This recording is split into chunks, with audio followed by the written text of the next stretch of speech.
Hello again. I'm sure that most viewers would have seen the image of the black man playing a trumpet in London in the early 1500s.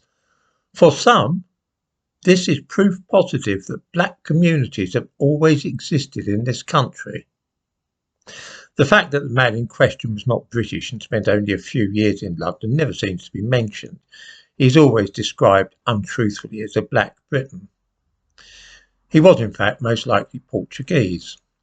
Some of us, though, take quite a different message from the story of John Blank, the man in question. We see it as a case of a foreigner visiting England and making a living from playing a musical instrument, which tends to reinforce certain stereotypes. I mean, he couldn't have come to London and worked in a library or something, could he? It had to be playing the trumpet.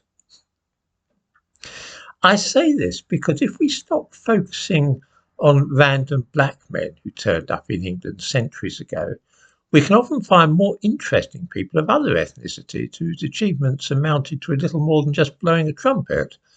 The thumbnail to this video shows just such a one, a Chinese man called Shen Fu Song.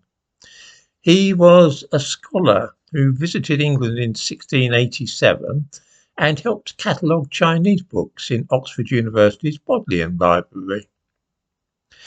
This is the sort of task which it would be interesting to hear of a black person doing in 17th century Britain.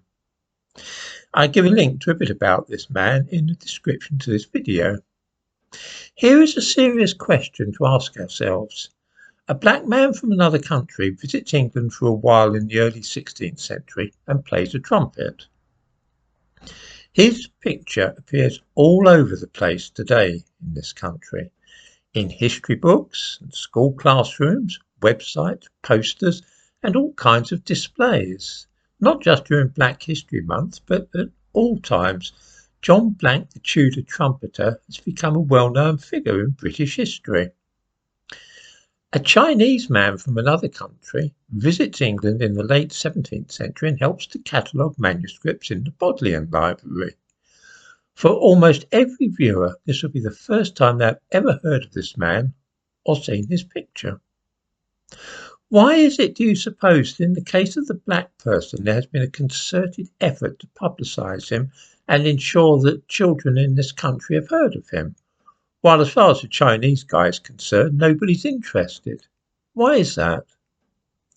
There are 400,000 people of Chinese ancestry in this country.